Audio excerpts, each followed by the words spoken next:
तो Marvel Studios ने recently Avengers doomsday का लोगो चेंज कर दिया है और ऐसा पहली बार नहीं हुआ है कि मार्वल ने इस मूवी के साथ ऐसा किया है।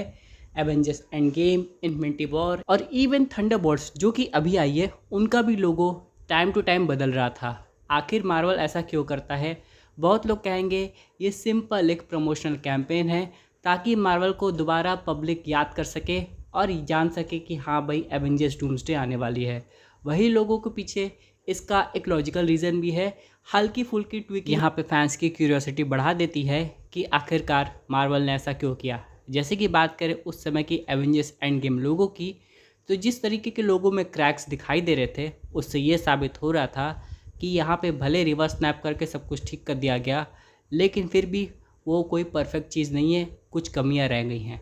जैसे कि आयरन मैन का सेक्रीफाइस, कैप्टन स्टीव रॉजर्स का वापस जाके ओल्ड हो जाना और ब्लैक विडो का भी सेक्रीफाइस सोल स्टोन के लिए। उसी तरह अगर हम लोग इस नए लोगों की बात करें तो इस लोगों पे भी क्रैक्स है या फिर थोड़ी इलेक्ट्रिक लाइटिंग टाइप लुक है, जो कि सीधा दर्शाता है अलग ब्रांच टाइमलाइंस को। और ग्रीन तो इससे दो इंडिकेशन होता है, पहला डॉक्टर डूम का और दूसरा लोकी का, जो कि रिजेंबल करता है इनफाइनाइट टाइमलाइंस और उनकी ब्रांचेस को भी। जैसे कि अब आप लोग समझ गए होंगे, चीज़ें अब उतनी कॉम्प्लिकेटेड नहीं रही। मार्वल ऑडियंस को समझाने की कोशिश करता है कि जितने भी यूनिवर्स हैं, चाहे वो टॉबी के हों, एंड्रू के हों, म्यूटेंट्स के हों, वो कैसे एक दूसरे से इंटरकनेक्टेड हैं और आगे जाके सीक्रेट वॉर्स में कैसे सामने आ सकते हैं। और फिलहाल नोटिस करने वाली बात यह है कि मार्वल ने इस लोगो को ऑफिशियली अनाउंस नहीं किया कि हम लोग लोगों को दोबारा डिज़ाइन किए हैं, बल्कि ये लोगो पिछले कुछ वीक से ऐसे सोशल मीडिया पे सर्कुलेट हो रहा है, लेकिन ये मार्वल का ही। अब इन सब के आगे डूम्सडे पे सबकी नज़र टिकी हुई है।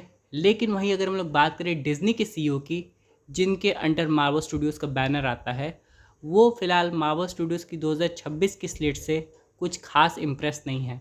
उनको इन स्लेट में तब भी कुछ कमियां नज़र आ रही हैं और उनको लग रहा है कि कहीं उनको लॉस ना हो जाए। क्योंकि दोस्तों वैसे भी बात करें मार्वल के कुछ बहुत बड़े प्रोजेक्ट की, जिन्हें मार्वल को काफ़ी ज़्यादा कॉन्फिडेंस था, वो थोड़ा बहुत अंडर परफॉर्म किए थे। जैसे कि Eternals, even Antman and the Wasp Quantumania, जिसकी वजह से मार्वल अब ये सोच रहा है कि नए चेहरे के अलावा पुराने ओजी चेहरे से भी काम चलाना पड़ेगा।